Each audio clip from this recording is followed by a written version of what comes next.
Burj Khalifa এখনো পর্যন্ত বিশ্বের সবচেয়ে উঁচু ভবন, যেন মরুভূমির বুকে ঠাঁই দাঁড়ানো মরুদ্যান। নিখুঁত স্থাপত্যে তৈরি এই ভবন দুবাইয়ের গৌরব ও মর্যাদা।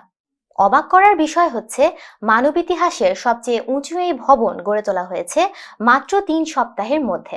আজকের প্রতিবেদনে থাকছে বুর্জ খলিফা তৈরির পেছনের অবিশ্বাস্য অনেক তথ্য। বিস্তারিত জানবো সানজিদা রহমানের প্রতিবেদনে। অনন্য ডিজাইন এবং উচ্চতার কারণে যে কারো মন কেড়ে নিতে সক্ষম বিশ্বের সবচেয়ে উঁচু এই ভবন। মরুর বুকে এমন একটি সুউচ্চ ভবন নির্মাণ এবং সব প্রতিকূলতার মধ্যেও ঠাঁই দাঁড়িয়ে থাকা বুর্জ খলিফা মানুষের দক্ষতা ও ইঞ্জিনিয়ারিংয়ের অনন্য নজির। মানব ইতিহাসে এর চেয়ে উঁচু আর কোনো ভবন এখনও নির্মিত হয়নি, অথচ মাত্র 3 সপ্তাহের ডিজাইনেই মরুভূমির বুক চিরে গড়ে তোলা হয়েছে বুর্জ খলিফা। 2000 দশকের শুরুর দিকে অ্যাড্রিয়ান স্মিথের দ্বারস্থ হয় real estate company MR properties. সাংহাইয়ের 1380 ফুট উচ্চতার জিনমাও টাওয়ার, জিয়াংশুর 1480 ফুট উচ্চতার জাইফেং টাওয়ারের মতো সুউচ্চ ভবনের নকশা করেছেন স্মিথ।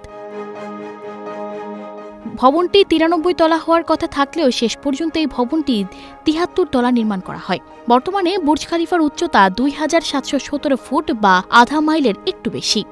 2009 সালে নির্মাণ শেষ হওয়ার পর তাইপে 101 ভবনকে উচ্চতায় পেছনে ফেলে বুর্জ খলিফা। ফ্রান্সের আইকনিক 2টি আইফেল টাওয়ার একত্রিত করলে বুর্জ খলিফার উচ্চতাকে হারাতে পারবে না। অ্যান্টেনা বা স্পায়ার বাদ দিলে বুর্জ খলিফার উচ্চতা 1919 ফুট, যা 6.5টি ফুটবল মাঠের সমান। সুউচ্চ এই ভবন নির্মাণে প্রায় $150 কোটি খরচ হয়েছে। তবে সবচেয়ে ব্যয়বহুল ভবনের মুকুট পড়েছে সৌদি আরবের রাওয়াবি আবরাজ আল বাইত টাওয়ার। এই ভবনটি নির্মাণে খরচ হয়েছে $1500 কোটি।